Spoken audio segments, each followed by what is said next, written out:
오늘의 주인공은요, 살아있는 가요계의 레전드라고 불리는 분이죠. 바로 가왕 조용필 씨입니다. 야, 조용필 씨 하면 뭐 지금까지도 여전히 리빙 레전드입니다. 네. 최고의 자리에 선 가수다. 이렇게 봐도 과언이 아니죠. 맞습니다. 2년 전에 전문가 39명을 대상으로 해서 우리 시대 최고의 가수를 선정한 적이 있는데 엘레지의 여왕, 그 감수성의 여왕 이미자 씨를 제치고 1위에 오른 가수가 바로 조용필 씨였습니다. 특히 조용필 씨 하면은 최초라는 이 수식어가 너무나 잘 어울리고 실제로 그러한 기록들이 많아요.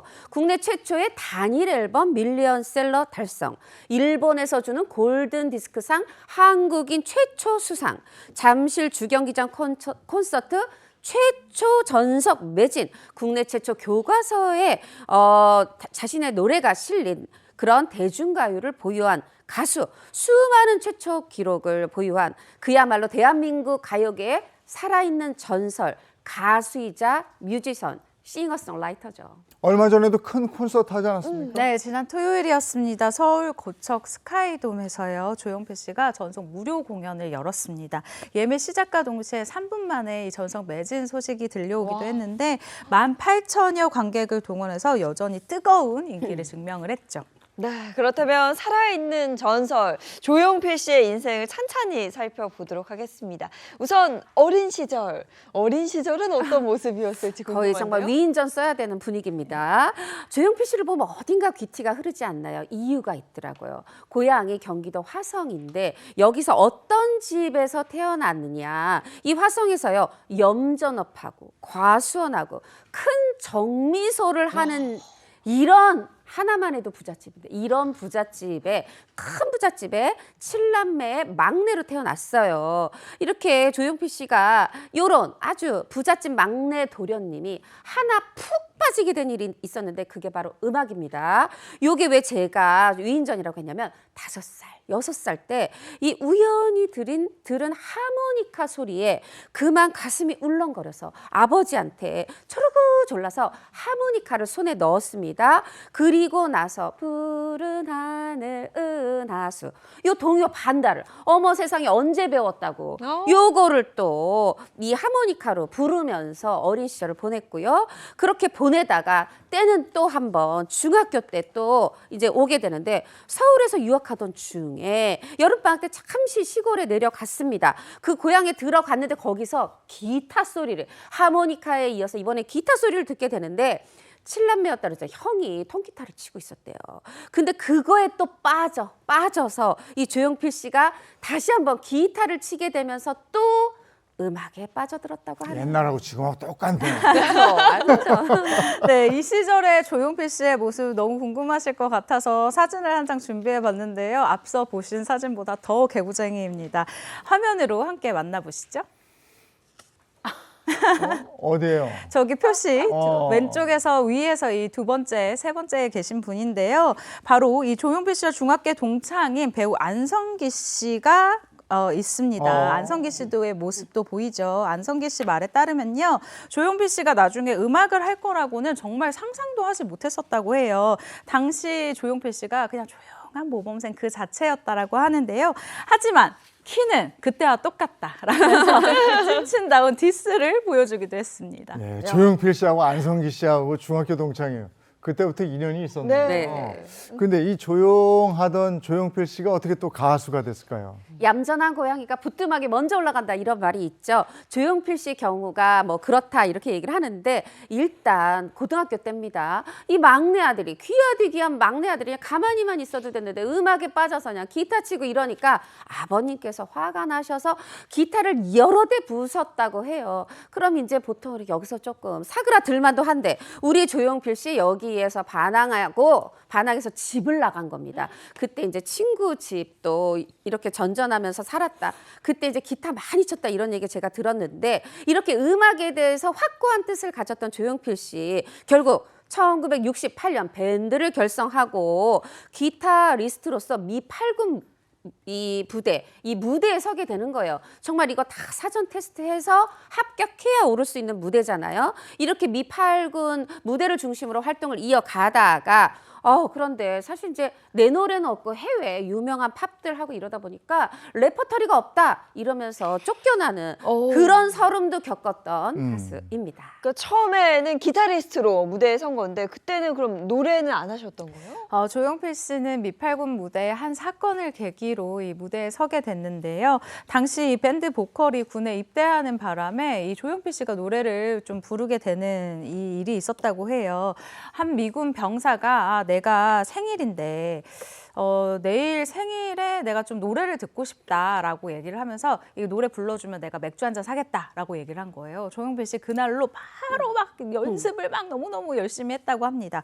그리고 이 무대에 다음 날 딱 서서 마이크를 잡고 노래를 불렀는데 이 조용필 씨의 노래를 들은 그 미군 병사가 눈물을 흘렸다고 합니다. 이 일을 계기로 조용필 씨가 노래라는 게 이렇게 사람에게 감동을 줄 수 있는 거구나라는 걸 깨닫고 가수로서의 꿈을 본격적으로 준비했다고 하죠. 네. 그렇다면 가수가 된 조용필 씨, 그 수많은 히트곡은 언제 만들어진 거예요? 그 수많은 히트곡 중에 가장 첫 히트곡이 어떤 노래일지 궁금하시죠? 일단 한번 먼저 들어보시겠습니다. 정답은요, 이 노래입니다.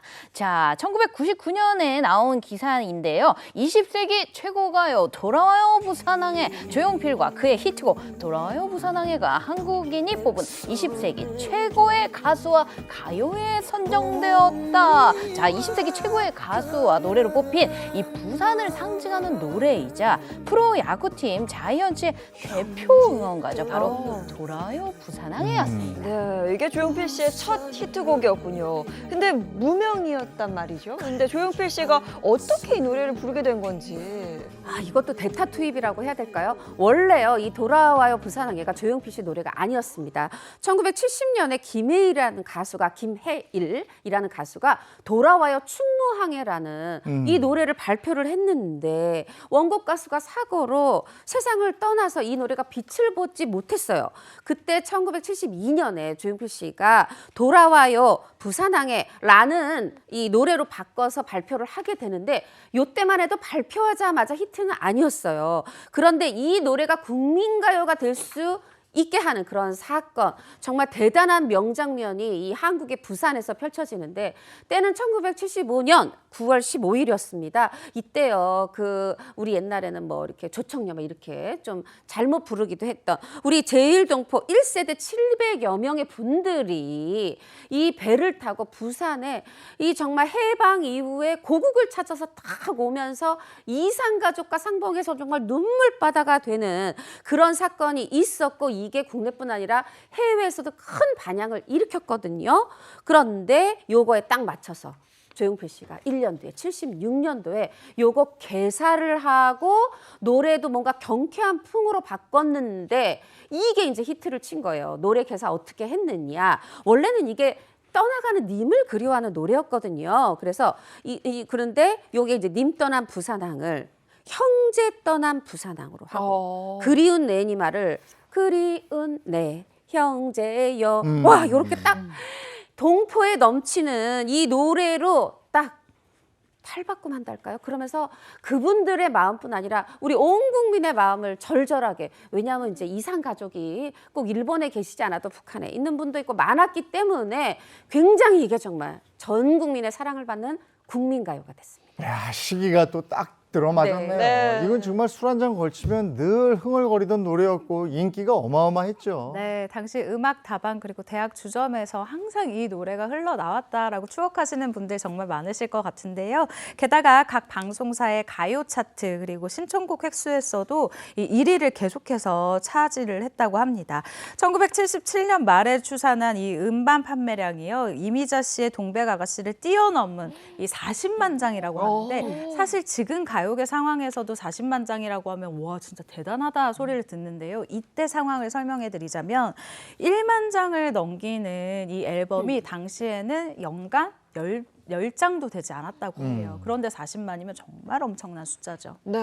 그런데 이렇게 승승장구해야 할 이때 조용필 씨가 오히려 은퇴를 합니다. 그렇죠. 왜 이렇게 승승장구하는데 의외의 선택을 했을까? 이유가 있었습니다. 이 무명 시절에 제가 아까 미팔군 무대 중심으로 활동했다고 했죠. 요때 이제 하숙을 했는데 같은 하숙집에 살던 미군 병사가 건네준 대마초를 피웠던 겁니다. 그렇게 해서 이 1975년에 벌금을 내고 끝났는데 76년에 이거 개사하고 이러면서 전 국민적 인기를 끌었다고 했잖아요. 그러면서 요게 다시 수면 위로 올라서 재조명이 된 거죠. 그러면서 이때 사회를 흔들었던 연예계 대마초 사건 요게 있었는데 여기에 연루됐다 이런 의혹을 받으면서 사실은 그 전이었는데 그러면서 고문까지 당하게 됐고 네 그러면서 결국 이제 활동도 금지되고 그래서 별 수 없이 1977년 5월에 은퇴쇼를 했던 겁니다. 그렇다면 그렇게 은퇴했던 조용필 씨가 어떻게 다시 복귀하게 되는 겁니까? 한 드라마 PD가요. 우리 드라마 이 주제곡이 좀 필요한데 작곡해서 노래 좀 불러줘라라고 얘기를 한 거예요. 조용필 씨는 흔쾌히 응했고요. 이 노래가 가왕의 재탄생을 알리는 창밖의 여자입니다. 창밖의 여자는 당시 인기곡으로 바로 급부상하게 됐고 이 노래를 포함한 이 발매한 1집이 국내 최초로요. 앨범이 100만 장 판매를 기록합니다. 그러면서 국내 첫 밀리언셀러로 이 자리를 잡게 되는데요. 여기에 또 다른 최초 기록이 있습니다. 세계에서 가장 유명한 음악가들이 이 공연을 한다라고 하는 이 미국 카네기 홀에서 한국 가수 최초로 이 마이크를 잡은 가수로 이름을 올리게 됐죠. 네. 지금 이제 조용필 씨 인기는 뭐 우리가 알고 있습니다만 그 당시의 인기는요 정말 상상 초월, 그쵸. 어마어마한 하늘을 찌르는 수준이었다고 하던데요. 네, 그 하늘을 찌를 때 저도 그 중심에 있었던 그런 한 명인데 뭐냐 하면 지금은요 공연장 앞에 아이돌이 공연하면은 팬들이 와글와글 몰려 있고 이거 흔한 풍경이지만 예전엔 그러지 않았거든요. 그런데 조용필 씨 등장 이후에 생겨난 풍속도가 이 조용필 씨 공연장이 있으면 그 앞에 막 팬들이 몰려 있고 조용필 씨가 걸어가거나 그 차가 지나간 길을 따라가겠다고 막 쫙 뛰어가고 그리고 티켓 얻어야 되는데 사야 되는데 이거 못 구하면 울부짖고 막 팬들이 조용필 씨 지나가면 오빠 이러면서 뭐 눈물을 흘리는 거예요.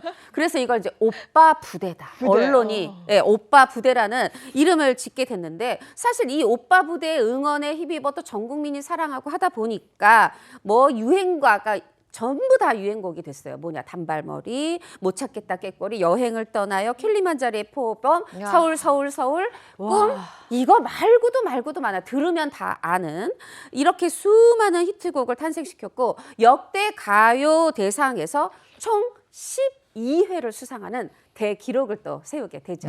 야, 여기에서 제가 문제를 하나 드려보도록 하겠습니다. 그 조용필 씨의 수많은 히트곡들 중에서 가장 길게 1위를 했던 히트곡 어떤 것이 있을까요?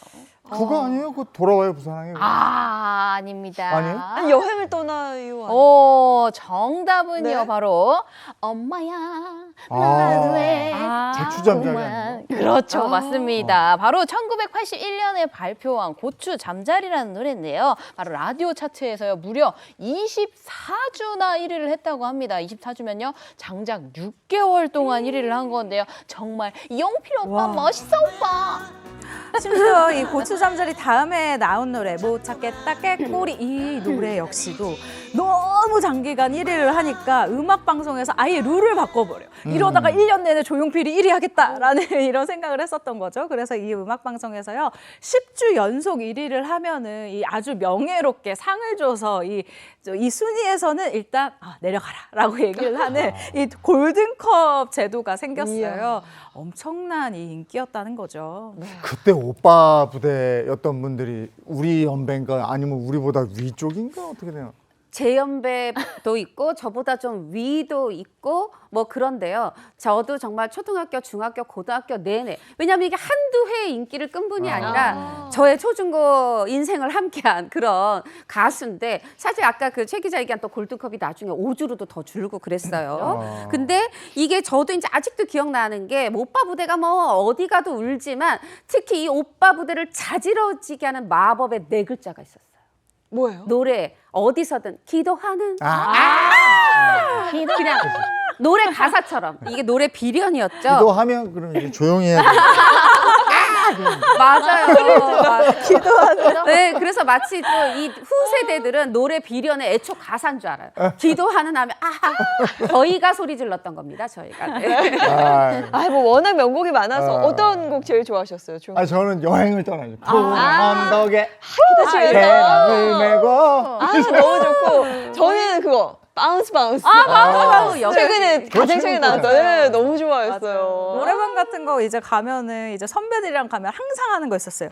먹이를 찾아 산기슭을 어슬렁거리는 하이에나를 본 적이 있는가. 이렇게 선배들이 진짜 다들 좋아하셨거든요. 저는 난리죠. 역시 좀 옛날 세대인가 봐. 저는 그 겨울의 찻집. 아. 이제 그랬으면 좋겠네. 명곡 너무 많습니다. 진짜 너무 많다. 많죠. 뭐 끝도 없습니다. 근데 조용필 씨의 노래는요, 특히 해외에서도 정말 많은 사랑을 받았죠. 요즘 K-팝 얘기를 하는데 이 해외에서 인기를 얻은 원조는 조용필 씨가 아닐까라는 생각이 듭니다. 지금도 한류, 특히 한국 가수들이 이 프로그램에 출연을 하면 와, 인기에서 인기가 진짜 많은가 보다 하는 프로그램이 바로 일본의 홍백가합전이라는 이 프로그램인데요. 이 조용필 씨가 1987년부터 무려 4년 연속 출연을 합니다. 심지어 일본뿐만이 아닙니다. 북한조차 이 평양 단독 공연을 요청할 정도로 인기가 정말 대단했었는데요. 조용필 씨 2005년 평양에 7,000명의 이 관객 앞에서 단독 공연을 치렀습니다. 무표정하고 이 경직된 분위기에서 무대를 하는 조용필 씨도 노래가 끝날 때마다 정말 숨이 멎을 지경으로 긴장이 됐다라고 하는데요. 하지만 이 공연이 다 끝나고 나서 이 관객석에서 기립박수가 터져 나왔다고 해요. 이 조용필 씨가 이 공연 후에 꿈이 하나 생겼다라고 하는데요. 영상으로 직접 보시죠. 예, 저는 이제 뭐 가게 된다면 그때는 체육관에서 했지만 그때 갔을 때 한번 그런 얘기를 했어요. 거기 저희를 초청한 그쪽 뭐 아주 높으신 분이 다음에 조용필 씨가 오면 저 5.1 경기장에서 한번 해야지 뭐 그런 얘기를 한번 들은 적이 있어요. 아, 그렇다면 아주 영광입니다 그랬죠.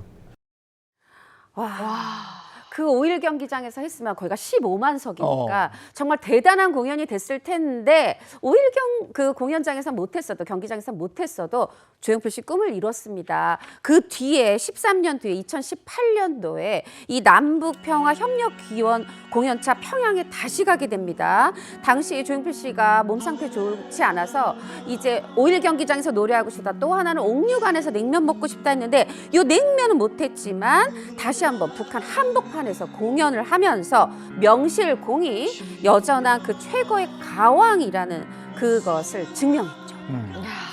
조용필 씨는 그 명성에 비해서 사생활이 그렇게 많이 공개되거나 한 그 스타는 아니에요. 네. 근데 그럼에도 불구하고 어쨌든 조용필 씨도 사랑도 했고 가정도 있고 막 이런 거잖아요. 네, 아마도 이 창작자 크리에이터에게 사랑과 이별만큼 더 강력한 이 뭐랄까요 곡 작업에 대한 계기는 없을 것 같은데요. 조용필 씨가 사실 이 한국을 뒤집어 놓았었던 이 스캔들의 주인공이기도 합니다.